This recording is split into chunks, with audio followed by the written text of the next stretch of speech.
The early church, still illuminated by the afterglow of the flames of Pentecost, met together for worship, study, fellowship, and service.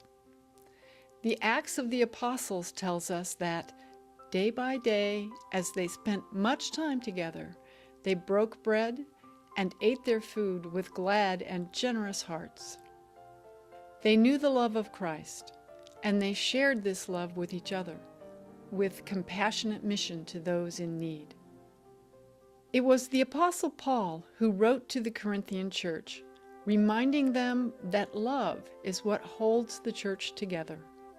He said, "Love bears all things, believes all things, hopes all things, endures all things. Love never ends." At Stone Church, we live out that same love in the power of the Pentecost Spirit, the love of God, love for each other, and love for the ministry and mission of our church. Coming to worship on Sunday morning is almost like coming home for Christmas, because people are very happy to see you there and very pleased, and there's a genuine feeling of love and concern just among the members of the congregation. This church has always been a part of my life ever since I was a little girl. The folks in the church are like family to me. And I think we now have become much more of a community of faith and not just a bunch of individuals of individualistic faith. I think that loving God is a very personal thing, and I think that ability on the part of the people has grown since I've been here. I see the love of God here because everybody cares about everybody else. Everybody is concerned about what goes on in everybody's life and about what the problems that they have and how they can be helpful and supportive, and that's always there. We believe that we are called to that same gladness and generosity of heart that the early church experienced. Worshiping together, studying the scriptures for guidance and direction, praying for each other and for the needs of our world, engaging in the joyous fellowship of one another's company,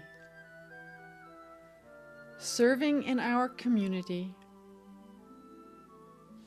and through our commitment of financial resources, serving the needs of our sisters and brothers even half a world away. But even if the church had all the money it needed to fund our ministry and support mission at home and around the world, we would still have a need to be a giving people. We have a mission that we want to accomplish, and I always feel good about supporting that and being able to give back some of what I've received from God. And everything that I have, I've received from God, and just to be able to give back a portion of that makes me feel good that I'm going to help to continue God's work in our community. And if you have joy in your heart, it's easy to be generous. How do we continue to do God's mission? I believe He believes in us, and in order to continue to carry out our mission, it's important that we give what we can and plus some. And so when you start to take yourself out of the center and you're starting to put others and put God in the center and being focused on others, that's a generous heart. I'm pretty sure that if you worked it all out, that the amount of money that we give the church doesn't equal the amount of money we spend eating out. I do think that our mission grows out of a glad and generous heart. I think that we rejoice in our knowledge that God loves us and recognize that He also calls us to service, and that God's justice means that we care for the rest of the people, both locally and around the world. Jesus often spoke about money. He knew that where our treasure is, there our heart will be also. His teaching and example lead us to understand giving as part of our discipleship and the need to grow in our giving for our own spiritual well-being. For over 200 years, Stone Church has witnessed to the love of Christ in this community. Although that service has taken different forms, the love from which its ministry flows and the love which flows from its ministry is the very love of God in Jesus Christ. We believe that giving is a way of expressing our love for God,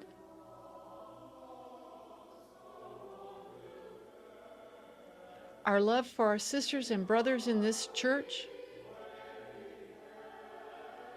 and our love for all God's people. To commit to giving to our church a significant portion of what God has given us is not only a Christly spiritual discipline, but an act of love as well. We give thanks for the special gifts that God has given each one of us and the ways in which those gifts grow and bear fruit in our life together.